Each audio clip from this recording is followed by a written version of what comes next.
आज स्टडी करके आए हैं आप? हाँ सर, थोड़ा बहुत मतलब जितना हो पाया। एक तो एनवायरमेंटल की वो पीडीएफ डाउनलोड नहीं हो पाई। मैंने कोर्स चेक किया था, उसमें मिला ही नहीं कहीं पे, वो सीपीसीबी वाला मिला ही नहीं। क्योंकि जो मेरे को कोर्स रजिस्टर हुआ है उसमें 5 कोर्स दिखा रहा था, एक जियो साइंटिस्ट वाला और यस, आप अभी और खोलिए, एक अभी ये खोलिए। CGPDTM. Yes, down okay sir. Side है। आप यूपीएससी जीएसआई का इंटरव्यू का कोर्स अभी ओपन कीजिए अपने मोबाइल में। अभी बताता, क्लियर कर देता हूँ। सर वन सेकेंड मैंने में आपको मैं एक बार। आप यस, मैंने आपको स्क्रीनशॉट भेजा था इसीलिए। Sir 1 second.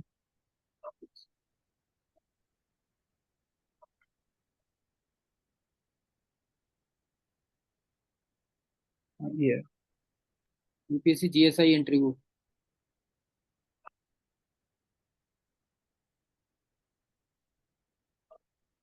एक्टिव कोर्स में दिखा रहा होगा ऊपर। 5 एक्टिव कोर्स है, उसके ऊपर आ रहा होगा। कोर्सेज। तो 1 सेकेंड।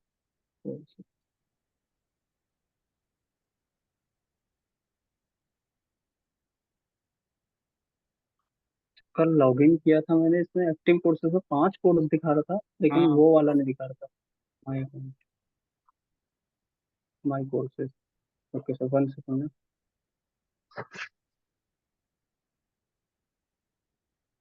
हाँ सर, माई कोर्सेज में ये दिखा रहा है यूपीएससी जियो साइंटिस्ट फर्स्ट, ये है। फिर उसके बाद यूपीएचएससी का दिखा रहा है। हाँ, वो नहीं। थर्ड गेट एग्जाम आपको का दिखा यूपीएससी जीएसआई इंटरव्यू का क्लिक कीजिए।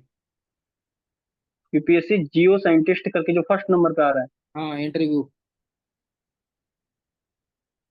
है। Final result. ये तो फाइनल रिजल्ट करके कुछ दिखा रहा नहीं, यूपीएससी जीएसआई इंटरव्यू क्लिक किया, उसके ऊपर आया बेसिक इंट्रोडक्शन। है। यूपीएससी जियो साइंटिस्ट, जियो केमिस्ट, असिस्टेंट केम, सीपीसीबी साइंटिस्ट बी, हाँ, yes yes. Wise inter, CPCB, yes. ये इंटर्नशिप। सीपीसीबी वाला। यस, सीपीसीबी वाला फोल्डर क्लिक कीजिए। सीपीसीबी साइंटिस्ट भी 18623 ID Delhi mock interview. 1 second. CPCB. CP sir, इसमें सीपीसीबी का दिखा नहीं रहा है। आपने नहीं, आपने अभी बता रहे थे ना आप यूपीएससी। ओके ओके, हाँ सीपीसीबी। लेकिन सर ये यूट्यूब वीडियो पे ले आ रहा है। एक्सपेक्टेड कट ऑफ ये वो नहीं दिखा रहा नहीं नहीं, ये नहीं, ये आपको नहीं जाना। आपने फोल्डर, एक कोर्स ओपन किया होगा, कोर्स यूपीएससी जीएसआई। है। सर हाँ, यूपीएससी जीएसआई का एक बार मैं फिर से क्या करता हूँ, गो टू आप डैशबोर्ड। कोर्स जो एक्टिव कोर्स है आपके डैशबोर्ड पे, पांच, या आपके एक्टिव कोर्स है 5 6 होंगे। उनमें ऊपर सबसे यूपीएससी जीएसआई जियो केमिस्ट अ, इंटरव्यू, उसको क्लिक कीजिए आप। हाँ। Okay sir. Okay sir. यहाँ पे इसमें ओके, हाँ ठीक है, 3% भी दिखा रहा है, पता नहीं क्या 3% है। वो परसेंटेज छोड़िए आप, है ना। हाँ। ओके, अभी ये खुल गया इतना कि उसके आपने ऊपर फोटो कैरिकुलम आ रहा है। अपलोड कर। कैरिकुलम वगैरह, आप वेबसाइट यूज कर रहे हैं, ऐप? मैं वेबसाइट यूज कर रहा हूँ सर। आप ऐप इंस्टॉल कर लीजिए, ये ऐसा आएगा ये कोर्स। कोई नहीं, आप उस पे करेंगे तो उस पे भी आ जाएगा सेम ही वो। ओके, इस पे अभी 3 मतलब ऊपर से 4 वो आ गए हैं पॉइंट, मतलब lesson, course overview, yes yes, class recorded, वो न यस क्लास यस रिकॉर्ड्स, उसके बाद यस अनाउंसमेंट, उसके बाद more। यस। उसी में आप उस पे जाइए। ये जो आए है ना कोर्स, ये इसी में आप जाइए। Course, complete and continue. हाँ उसी में जाइए आप। Okay, complete and continue.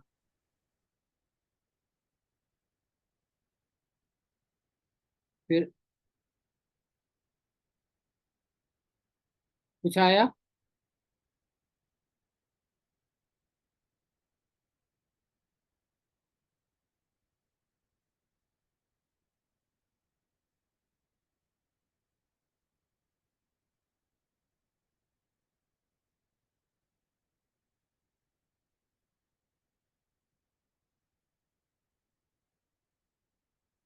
क्या आया हुआ है?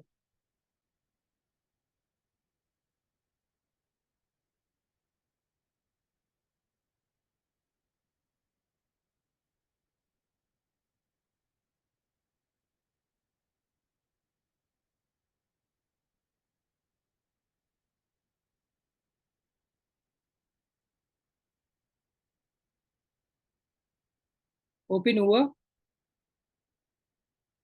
वॉइस नहीं आ रही आपकी, वॉइस। हेलो। हाँ ओपन हुआ। हाँ, ऐप ओपन हो रहा है, अभी डाउनलोड हो रहा है। यस यस, ऐप कर लीजिए, ठीक है, उस पर फिर 1 मिनट लगेगा।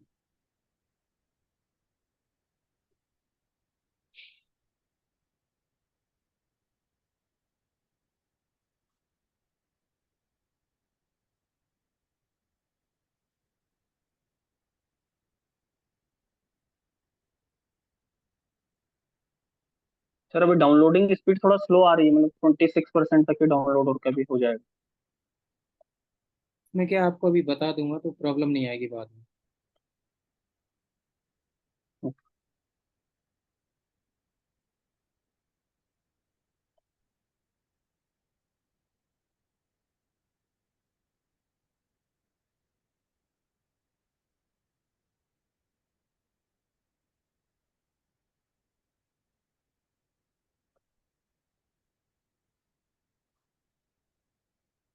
सर एक मतलब वैसे क्वेश्चन पूछ रहा हूँ कि मतलब आपको क्या लग रहा है कितने रैंक तक हो सकता है, मतलब चांस आपका किस रैंक तक केमिस्ट्री में है कितना होने रैंक के। है? केमिस्ट्री में सर 12। अब इंटरव्यू है, क्योंकि वैकेंसी जनरल में हो ना आप। हाँ सर। हाँ, तो जनरल की वैकेंसी 6 है। 6 भी नहीं है, वो तो 17 निकाल 6 लेते हैं। वैकेंसी। वैसे तो 6 हैं, तो उस हिसाब से अब आप इंटरव्यू दीजिए। इंटरव्यू अगर आपका अच्छा हो जाएगा तो आपका सिलेक्शन हो जाएगा, क्योंकि जो ऊपर से लोग हैं उनके इंटरव्यू लूज होंगे, जिसका लूज होगा वो बाहर हो जाएगा, और जो डाउन साइड वाला है वो ऊपर चला जाएगा। तो इंटरव्यू इसलिए मैं बोल रहा हूँ, आप प्रैक्टिस जितनी ज़्यादा कर लेंगे उतना ही बढ़िया रहे। 20 मार्क्स का हम्म इंटरव्यू, हम्म हम्म। 20 मार्क्स का है, तो 80% वेटेज उसका है और 20 इसका है। लेकिन ये साइंटिस्ट की पोस्ट है, यहाँ पे कोई मायने नहीं रखता, क्योंकि आपने देखा होगा ओएनजीसी में भी इस बार टॉपर जो था उसका भी बाहर कर दिया था, और भी जो थे नीचे के हाँ उनको भी हाँ कर हाँ हाँ। दिया था। और बीआरसी में देखो आप, ये साइंटिस्ट की पोस्ट जितनी भी हैं वो सब इंटरव्यू बेस है। ये जो वेटेज है ना 80% 20 का, ये कोई मायने नहीं रखता। सर लेकिन बीएआरसी का तो टोटली इंटरव्यू बेस्ड है, उसमें लिखा रहता है, उसमें गेट का कोई स्कोर नहीं रहेगा, वेटेज नहीं रहेगा। कोई वेटेज नहीं होता बीआरसी का, तो टोटल बीआरसी हो गया, डीआरडीओ हो गया। हम्म। डीआरडीओ में वेटेज है लेकिन फिर भी, सर डीआरडीओ वेटेज है। वेटेज है लेकिन फिर भी नहीं हुआ। मेरे यहाँ से तो सारे बहुत सारे रैंक करते, पिछली बार 25 वैकेंसी थी लेकिन एक का भी नहीं हुआ, टॉपर किसी का नहीं हुआ। सर लास्ट टाइम तो 25 थे, लेकिन इस बार तो सिर्फ जर्नल की एक ही वैकेंसी है डीआरडीओ में। इस बार तो 5 ही वैकेंसी होंगी। आपकी गेट में कितनी रैंक है हाँ इस लेकिन बार? जर्नल की उसमें एक ही है। सर मेरी गेट में 12। 23 में? सर 12 12। 12 है ना? हाँ ओएनजीसी में हो जाएगा आपका। वैसे इसमें इसमें इंटरव्यू की तैयारी करोगे अच्छी, ये इंटरव्यू बेस है आप, क्योंकि इसमें वैकेंसी कम है। हम्म। 6 वैकेंसी है जनरल की और आपका 12 है, तो ये रीजन। अब इंटरव्यू जितना अच्छा हो जाएगा वही सिलेक्शन है। सर उस 12 में, पहले के 12 में बहुत मतलब अभी मेरे दो तीन फ्रेंड हैं, जो एक तो ओबीसी कैटेगरी से हैं और एक तो जनरल कैटेगरी से भी और। राहुल दास है, उसको बीआरसी में हो गया है, सेकंड रैंक पे है, वो नहीं देगा।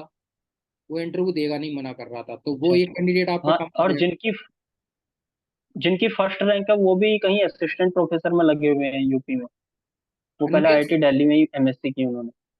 अनमेश मिश्रा का यूपी में असिस्टेंट प्रोफेसर में भी हो गया था, पिछली बार जीएसआई में हो गया था 2021 में, जीएसआई में। तो हाँ, जीएसआई जीएसआई में हुआ था। जीएसआई उसने ज्वाइन नहीं किया था, तो उसका हम्म इसमें सिलेक्शन हो गया था, ये यूपी असिस्टेंट प्रोफेसर में। लेकिन वो तो एग्जाम दे रहे हैं ना, पता नहीं हम्म हम्म क्या एग्जाम देने का पर्पज क्या है जब असिस्टेंट प्रोफेसर बन गए हैं। हम्म। आईटी वही। दिल्ली से था एमएस।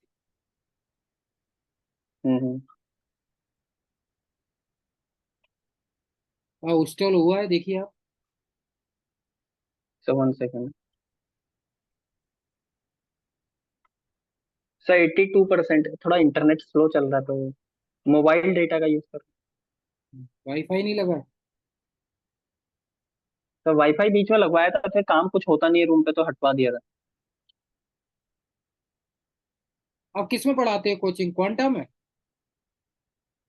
तो पहले क्वांटम में पढ़ाता था, अभी वो चेंज कर लिया है। आप किस में पढ़ा रहे हैं? अभी विज्ञान फिजिक्स करके वो क्वांटम में ही एक प्रवीण सर थे ना। मुझे आइडिया नहीं है। तो उन्होंने क्या हाँ तो अलग एक प्रवीण सर थे, उन्होंने अपना हाँ उन्होंने अलग कोचिंग खोल लिए, तो उनकी अभी उनके साथ पढ़ाता हूँ। उन्होंने कोचिंग कहाँ, यहाँ मैं जीटीवी में? पढ़ाता नहीं, वो कोर्स रिकॉर्ड नहीं, जेटीबी में नहीं खोली उन्होंने, अपने इधर मतलब रूम पे ही अभी रिकॉर्ड करवाते हैं हमसे कोर्स, तो हम रिकॉर्ड करते हैं, रिकॉर्डिंग करते हैं खाली। इसको, ये नेट गेट वालों की? नेट गेट और बीएससी होगी, और उसके अलावा 12th 11th।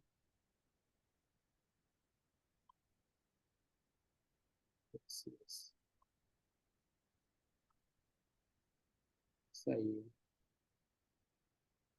सर आप ये आपका ऑफिस किधर है? मैं तो आगरा रहता हूँ, यूपी। अच्छा, आगरा में। Okay okay. आगरा का ही हूँ मैं। आगरा का हूँ, मैं तो जॉब करता हूँ। हम्म। जॉब के अकॉर्डिंग ये तो शर्ट पार्ट टाइम चलता है। अच्छा, पार्ट टाइम।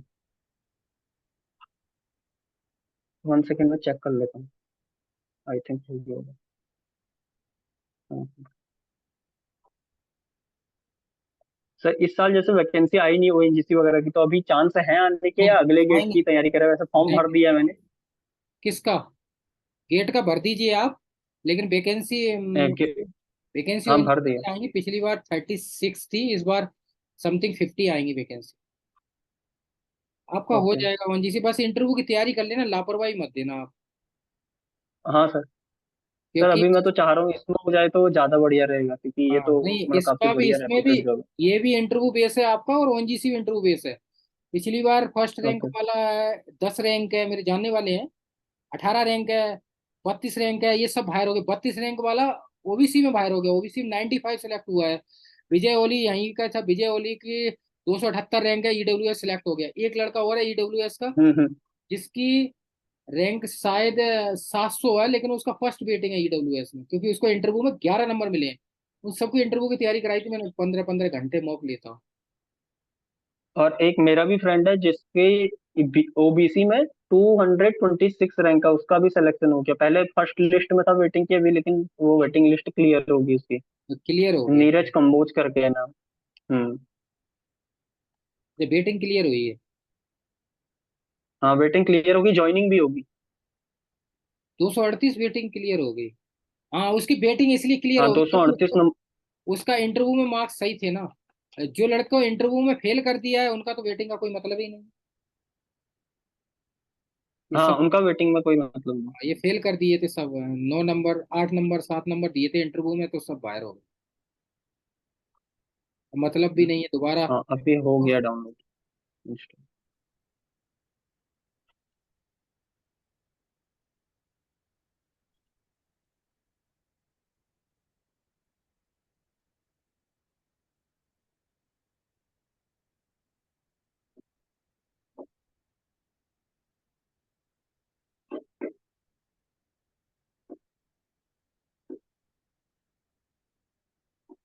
यही आईडी पासवर्ड दोनों सेम है। अब इसी प्रोसेस से ओपन कीजिए।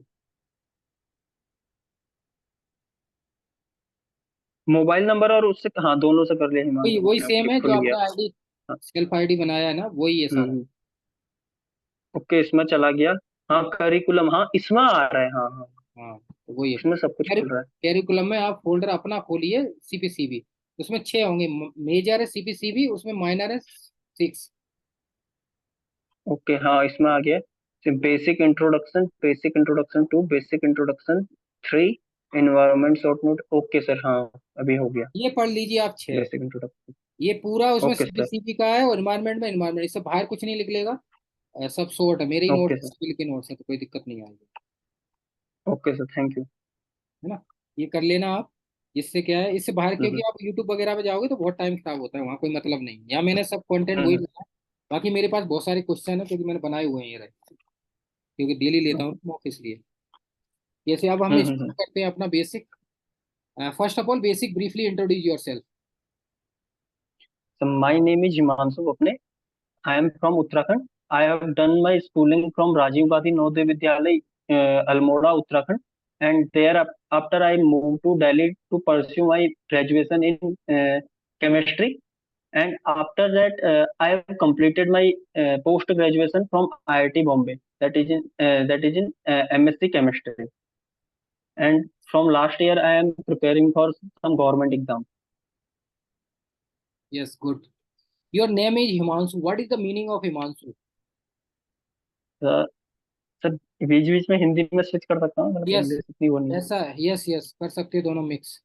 कोई दिक्कत नहीं, मेरे पास कीजिए आप। सर ओके सर, हिमांशु का मतलब मेनली अगर इसको आप ब्रेक करें तो यहाँ पे हिम प्लस अंश, यानी कि पार्ट ऑफ आइस, इस टाइप से मतलब कूलनेस को बताता है। Yes, coolness. Yes, good. Your four MSc four semester project name is, topic. Sir my project name is total synthesis of deepoxy alchornoic acid. Deoxy. Sir total synthesis of deepoxy, DEEPOXY oxy alchornoic acid, ALCHORNOIC।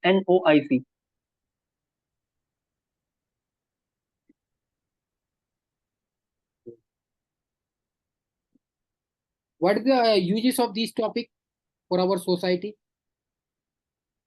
So basically, this is not for the use of society. We had done this project for academic purposes, like to elucidate the structure of this acid. मतलब इसमें था क्या, जो इसका isolation paper दिया था इस acid का, उसमें इसके स्टीरियो केमिस्ट्री मेंशन नहीं थी इसके स्ट्रक्चर की। तो हमने क्या किया, इसके चार आइसोमर, वहां पे इसके पॉसिबल चार आइसोमर थे, तो हमने चारों आइसोमर क्या किए, बनाए इसके, और चारों का क्या किया, वहां पे उसको डेटा से मैच किया जो उन्होंने दिया हुआ था। फिर वहां पे जो डेटा मैच किया, हमने उसके बेसिस पे बोला कि हमारा जो मॉलिक्यूल है वो एग्जैक्टली इस स्टीरियो केमिस्ट्री में फिट बैठेगा।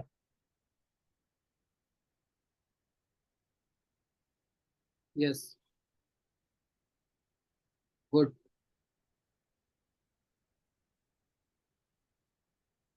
Next, why will you become a scientist be in CPCB? Explain briefly. Sir सब मेनली दो रीजन है इसके। एक तो CPCB में जो सैलरी पैकेज है वो काफी रैंसम है, काफी बढ़िया अलाउंसेस है, और जॉब पोजीशन है वो काफी बढ़िया, काफी रेप्यूटेड पोस्ट है। और उसके अलावा अगर देखें तो मेरा जो बैकग्राउंड है, जैसे कि पोस्ट निकली है साइंटिस्ट बी की, तो जो मेरा बैकग्राउंड है MSc केमिस्ट्री, तो मुझे ऐसा लगता है कि मैं काफी बढ़िया कर सकता हूँ एज अ साइंटिस्ट यहाँ पे, क्योंकि मैंने अपने MSc प्रोजेक्ट में जो मेरा प्रोजेक्ट रहा है वहां पे मैंने सिंथेसिस लैब में काम किया, उसके साथ साथ मैंने जो एनालिटिकल टूल्स हैं जैसे कि NMR वगैरह उसमें भी स्ट्रक्चर एलिसिडेशन में उसका काफी अच्छा यूज मैं कर सकता हूँ। तो मुझे ऐसा लगता है यहाँ पे भी मैं उसका काफी बढ़िया यूज। Yes, good. आपने पॉइंट सही बताए, लेकिन ये सैलरी पैकेज वाला है ना, ये जो पॉइंट है ना, इसको आप स्किप कर देना। ये पॉइंट नहीं, ये ओके पॉइंट सही सर। नहीं ओके, तो खाली ये बोलूँ कि जो जॉब पोजीशन है काफी मतलब है। मैं बढ़िया बताता हूँ है और आपको क्या काफी बोल रेप्यूटेड पोस्ट है मैं इसकी। आपको बताता हूँ मैं आपको बताता हूँ ओके पॉइंट सर। क्या बोलना है। ओके। नंबर वन पॉइंट ये है ओके। कि मैं 1 साल से अनएम्प्लॉयड हूँ, 1 साल से गवर्नमेंट जॉब की तैयारी कर रहा हूँ। Okay sir. अनएम्प्लॉयड। 1 ईयर से आप कॉम्पिटिटिव एग्जाम की तैयारी कर रहे हैं ना। हम्म।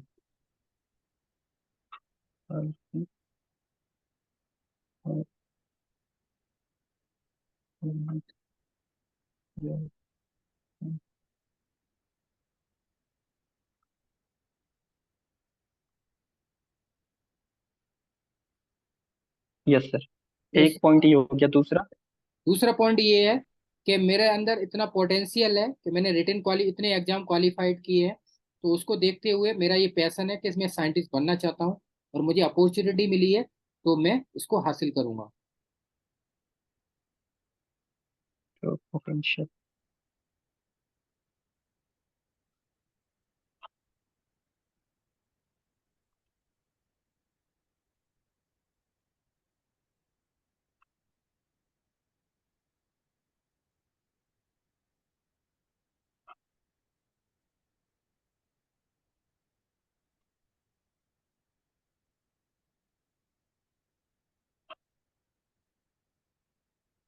Okay sir. मेरा दो ठीक पॉइंट। है।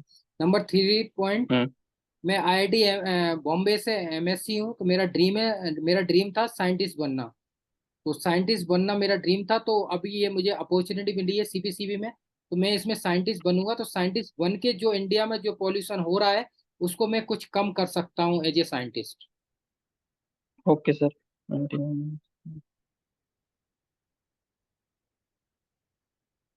मैं आईआईटी बॉम्बे से एमएससी हूँ। थोड़ा सा इसको एक बार रिपीट कर दूंगी जानता यस, हूँ।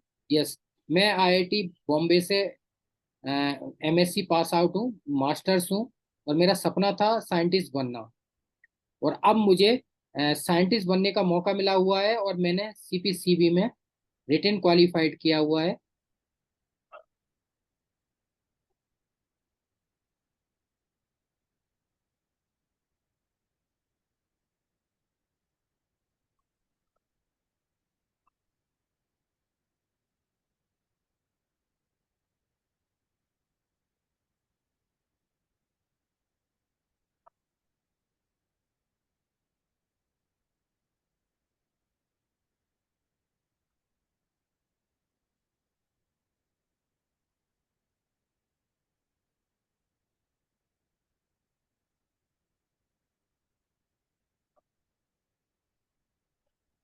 Yes sir.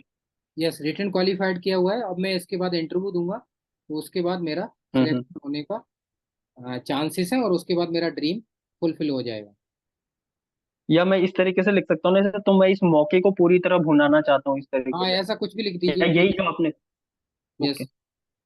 जो मुझे अपॉर्चुनिटी मिली है मैं उसको फुलफिल करूंगा।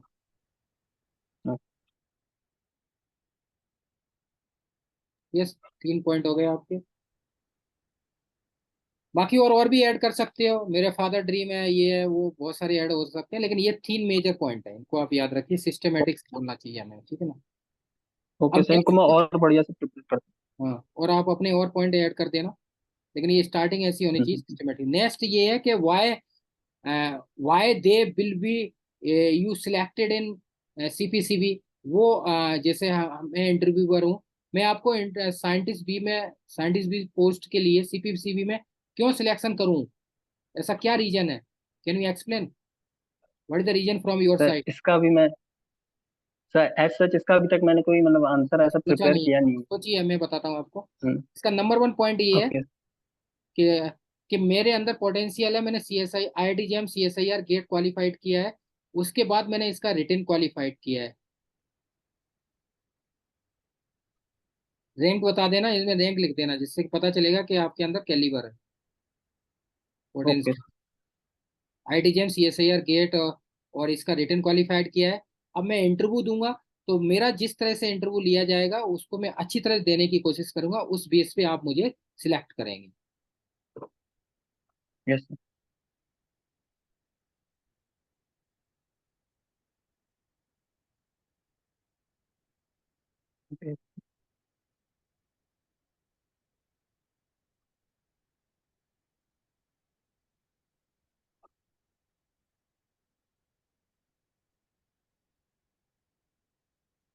यस।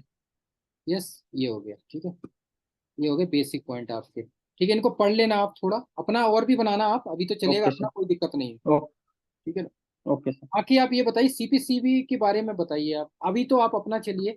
बाकी आप ऋषिकेश वगैरह इनके हम्म। आप पढ़ लेना, अपना अभी पढ़ा हुआ है उत्तराखंड वगैरह, ये इंडिया का कुछ। सर अभी तो मतलब टाइम नहीं मिल पाता है, थोड़ा बहुत कोचिंग वगैरह में जाता हूँ तो टाइम मिल नहीं पा रहा, अभी तो मैं टाइम देखो, छोड़ने की देखो सोच रहा हूँ टाइम अभी क्या। निकालिए। ये अपॉर्चुनिटी हाँ अभी मैं आपको छोड़ने मिली की हुई सोच है। रहा हूँ। आपको अपॉर्चुनिटी मिली है, कोचिंग वाले कितने दे देते होंगे आपको? अपॉर्चुनिटी मिली, ए ग्रेड जॉब है, 85,000 है, और हम्म। दिल्ली में पोस्टिंग होगी इसकी, इससे बेस्ट नहीं है। ओएनजीसी में आप जाओगे ना, हम्म। ओएनजीसी में आपको असम मिलेगा, या फिर आंध्रा मिलेगा, या गुजरात मिलेगा, तो बहुत प्रॉब्लम होगी। पैसे मिलते हैं ओएनजीसी में, हम्म। लेकिन वो रेपुटेटेड नहीं है। ये गवर्नमेंट जॉब है, वो पीएसयू, अंतर है।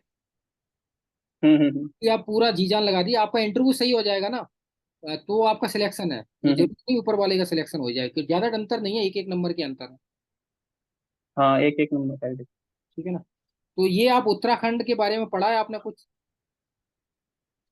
सर अभी तो मतलब नहीं पढ़ा जाता कुछ। आप ये पढ़ लीजिए थोड़ा, अपना स्टेट के बारे में, विकिपीडिया पे उत्तराखंड का अपना स्टेट का। बाकी आप सीपीसीबी के बारे में बताइए, ओके। क्या है, what is CPCB? Sir CPCB एक स्टैट्यूटरी बॉडी है जो कि 1974 में अंडर वाटर एक्ट के तहत लॉ पास किया गया था इसके फॉर्मेशन के लिए। और उसके बाद 1981 के वाटर एक्ट के, ना सॉरी, एयर एक्ट के प्रोविजन भी इसमें इन्फोर्स किए गए सीपीसीबी में। सीपीसीबी का जो मेन फंक्शन है वो है जो पॉल्यूशन वगैरह होता है उसे कंट्रोल करना, और उसके अलावा पॉल्यूशन प्रिवेंशन के लिए क्या प्लान्स बन सकते हैं, और उसके रिगार्डिंग एडवाइस करना सेंट्रल गवर्नमेंट को।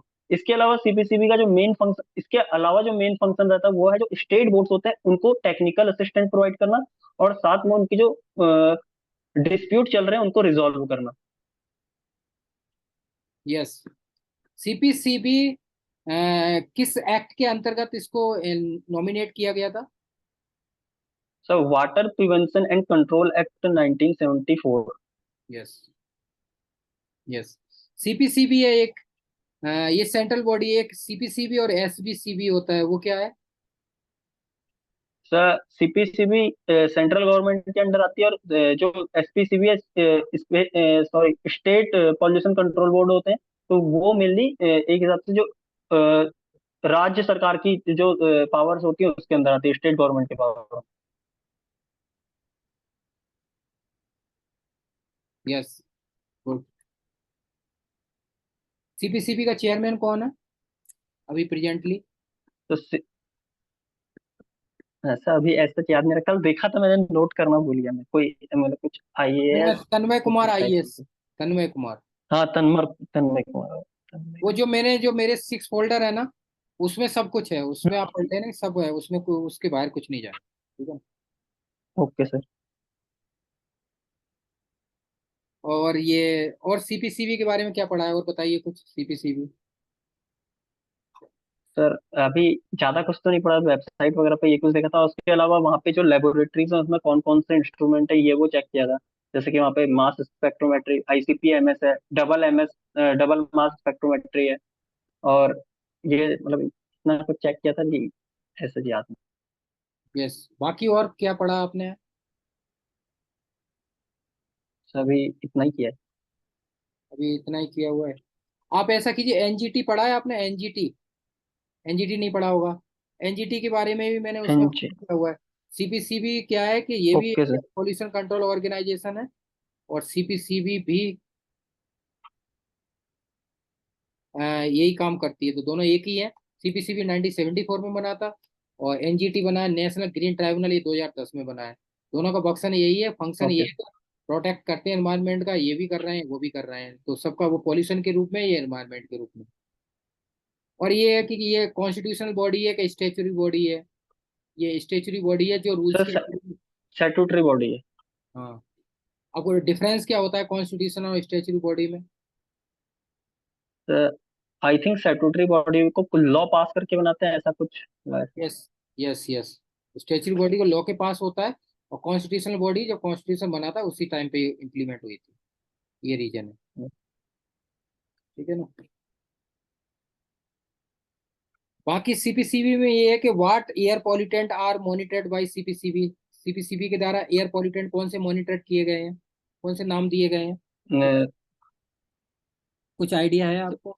एक तो सस्पेंडेड पार्टिकुलेट मैटर 2.5 मीजर किया जाता है। यस।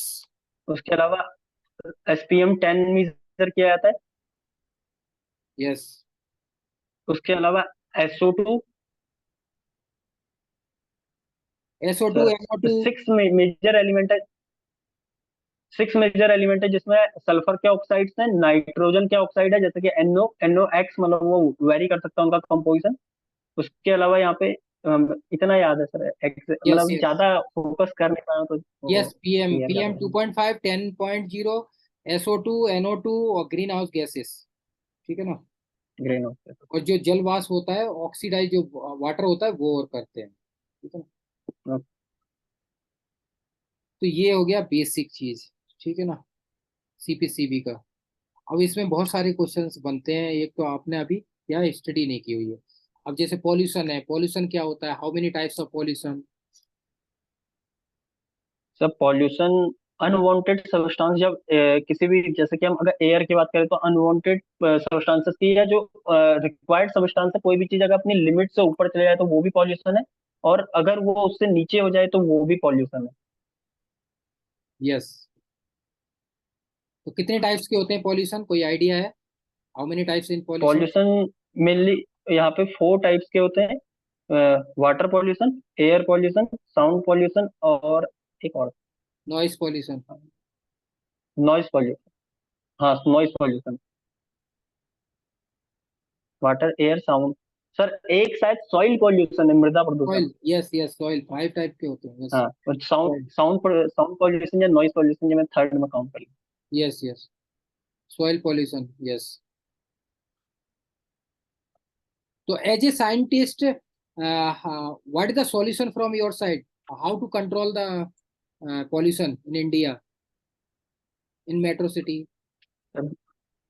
इन मेट्रो सिटीज, सर एक तो दिल्ली में तो सर अभी जैसा ऑड इवन वाला चलता है, सर्दियों में उसे मतलब पूरे ईयर में इम्प्लीमेंट कर सकते हैं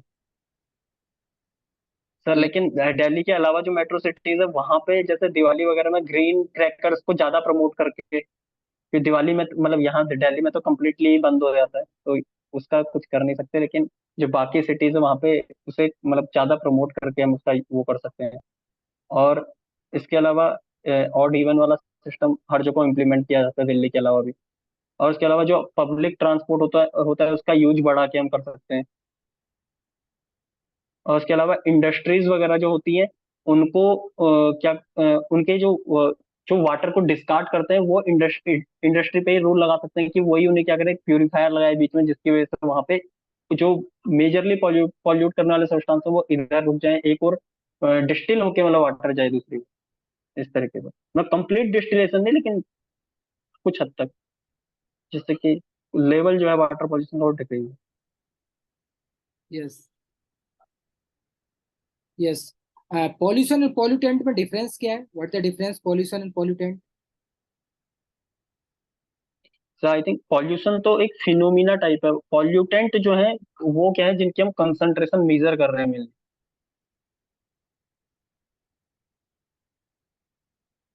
yes. What the difference between pollution, environment, climate change, इनमें डिफरेंस क्या है? सर इन्वायरमेंट तो मेनली जो हम लोगों के चारों ओर जो गैसियस इन्वलप है उसे इन्वायरमेंट बोला जाता है। क्लाइमेट क्लाइमेट बोला जाता है जो कि मेनली आज से 20 साल पहले कैसा इन्वायरमेंट था और आज कैसा इन्वायरमेंट है, जो एक चेंज आया है इसे क्लाइमेट चेंज बोला जाता है। मतलब जो लॉन्ग टर्म में ऐसे मीजर किया जाता है इन्वायरमेंट में चेंज, उसे क्लाइमेट बोला जाता है।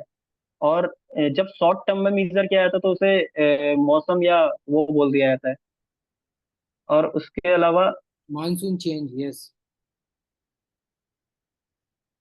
सर एक आपने और क्या क्या पूछा था? इन्वायरमेंट, मौसम, क्लाइमेट और क्लाइमेट चेंज और एनवायरनमेंट और sir pollution. Climate change mainly. हाँ सर, पॉल्यूशन हुआ है कि इन्वायरमेंट में जो आपकी जो रिक्वायर्ड अमाउंट है उसका मतलब कंसंट्रेशन ज्यादा हो गया है, कम हो गया है। जो वहाँ पे मेनली प्रेजेंट होने वाली स्पीसीज है, जैसे कि कार्बन डाइऑक्साइड या ऑक्सीजन है। जैसे कार्बन डाइऑक्साइड का जो अमाउंट है या जो उसकी कंसंट्रेशन है वो इंक्रीज होते आ रही है, तो ये एक टाइप का पॉल्यूशन है। कि जो एयर के या इन्वायरमेंट के कॉन्स्टिट्यूएंट जो सब्सटेंसेस होते हैं, मैटर्स हैं, वो आइदर इंक्रीज हो रहे हैं या डिक्रीज हो रहे हैं अपनी जो रिक्वायर्ड अमाउंट है उससे।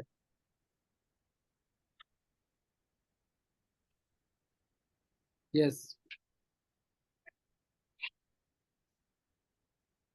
आप जैसे उत्तराखंड के हैं, जैसे what are the problems faced by people in your district? आपके डिस्ट्रिक्ट में किस तरह की प्रॉब्लम सर फेस करते हैं people? सर एक तो आज के टाइम पे वहां पे बिल्कुल भी एम्प्लॉयमेंट के लिए कोई भी मतलब रोजगार का साधन नहीं है, तो वहां पे जो माइग्रेशन है बहुत ज्यादा बढ़ चुका है। उसके अलावा जो बहुत कम लोग वहां पे रुके हैं उनके लिए भी वहां पे प्रॉपर जैसे स्कूल्स वगैरह 3 किलोमीटर 4 किलोमीटर ऐसी डिस्टेंस पे हैं।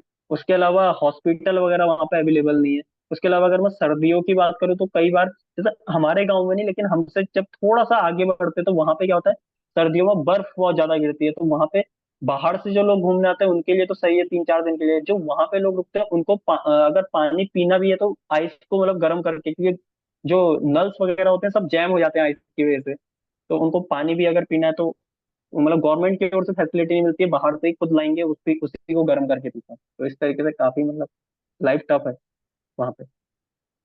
Yes, good. अच्छा, लेकिन जो मेन प्रॉब्लम आज के टाइम पे वो है मेनली जो माइग्रेशन बहुत ज्यादा बढ़ रहा है, इसका बहुत ज्यादा प्रॉब्लम है। माइग्रेशन, उसका प्रॉब्लम सॉल्यूशन क्या है फ्रॉम एज ए साइंटिस्ट, या इसका गवर्नमेंट है, क्या सॉल्यूशन हो आपके पास, सॉल्यूशन क्या है? सर हाँ, सर सॉल्यूशन ये हो सकता है कि छोटे छोटे वहाँ पे रोजगार हम उत्पन्न कर सकते हैं, जैसे कि कहीं पे ऐसे आटे की मिल लगा दी, या कहीं पे कुछ चक्कियाँ वगैरह लगा दी, तो वहां पे लोगों को रोजगार मिल सकता है। इसके अलावा जैसे कि टाइम टू टाइम जैसे पहाड़ों में क्या होता है, रोडों पे मिट्टी आ जाती, तो बाहर से लोगों को लाने के बजाय या जेसीबी वगैरह लगवाने के बजाय वहां के ही लोगों को कुछ हद तक लेबर वगैरह का काम मिल सकता है। तो इस तरीके से लोग काम करते हैं, लेकिन उतना मिल नहीं पाता क्योंकि बाहर से लोग आते हैं तो वो कर लेते हैं।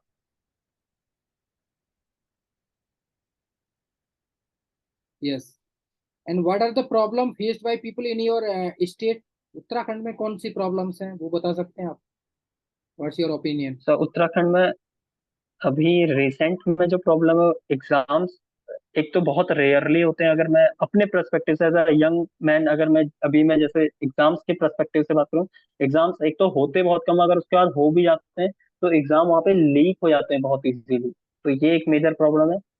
और अ, उसके अलावा मेजर सिटीज जो है बहुत कम है वहाँ पे। हालांकि ये वैसे कोई बड़ी प्रॉब्लम नहीं, लेकिन हमें जैसे जाना है कहीं पे तो ट्रांसपोर्ट वगैरह का दिक्कत रहता है काफी। तो ये वो कुछ प्रॉब्लम है। जैसे दिल्ली आना है तो पहले हमें, या हमारे वहां से दो बसेस चलती हैं, अगर मेरे को दिल्ली आना है तो दो बसेस चलेंगी, एक शाम को एक सुबह। वो ऑलरेडी बुक हो जाती है, कई बार क्या होता है पहले ही बुक हो जाती है।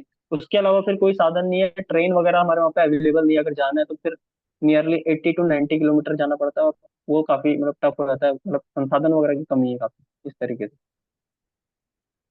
तो लेकिन यस। प्लस पॉइंट भी है वहाँ पे, इन्वायरमेंट वगैरह। वहाँ पे इन्वायरमेंट वगैरह अगर मैं अपनी पोजीशन से, जिसके लिए मैं इंटरव्यू देने आ रहा हूँ, अगर उसकी पोजीशन से देखूंगा उस हिसाब से काफी बढ़िया है। वहाँ पे इन्वायरमेंट वगैरह काफी बढ़िया है, पॉल्यूशन वगैरह काफी कम रहता है। Yes, good. नेक्स्ट क्वेश्चन, जैसे आपके यहाँ उत्तराखंड हो गया, हिमाचल हो गया, जम्मू कश्मीर हो गया, सबसे ज्यादा प्रॉब्लम तो हिमाचल उत्तराखंड में ही है। जैसे what are the environment problems in the your state? जैसे अभी प्रेजेंटली हमने देखा है cloud are bursting in the hmm. Himachal Pradesh है, उत्तराखंड। तो एज ए साइंटिस्ट आप क्या ओपिनियन दे सकते हैं और क्या सॉल्यूशन है आपके पास इसको कंट्रोल करने के लिए, या इसके सॉल्यूशन क्या है तो आपके पास? अच्छा, इसका एक मेजर रीजन तो ये है कि हम क्या कर रहे हैं, डिफॉरेस्टेशन कर रहे हैं बहुत तेजी से। तो डिफॉरेस्टेशन की वजह से दो चीजें हो रही हैं। जब बारिश आती है तो उसकी वजह से वहाँ पे सॉइल इरोजन इतनी तेजी से होता है कि बड़े बड़े पहाड़ सीधे खिसक के आ जाते हैं रोड वगैरह पे। उससे क्या होता है, काफी ज्यादा वहाँ पे डैमेज होता है। तो अगर हम वहाँ पे डिफॉरेस्टेशन वगैरह को रोकें तो उससे क्या होता है, अगर क्लाउड बर्स्टिंग होती भी है तो मेनली वहां पे ऐसे क्या बनाए जाते हैं, पोर्शन बनाया जाता है, वैली टाइप बनाई जाती है, जिससे पानी बह के निकल जाता है। लेकिन डिफॉरेस्टेशन होने की वजह से क्या है, पानी इतने फोर्स आता है तो जो सॉइल है वो खुद खिसक के आती, तो वैली वहां पे कुछ काम कर नहीं पाती उतना बढ़िया। तो ये एक मतलब ये एक प्रॉब्लम, मतलब ये एक क्या हो सकता है, सॉल्यूशन हो सकता है कि हम जितना प्लांटेशन करें वहां पे वो बढ़िया हो सकता है। उसके अलावा हाँ, उसके अलावा दूसरा एक और जो यहाँ पे रीजन है, वहां पे अभी क्या हो चुका है, जो खेती वगैरह होती है, एग्रीकल्चर वगैरह होता है, वो काफी कम हो गया है।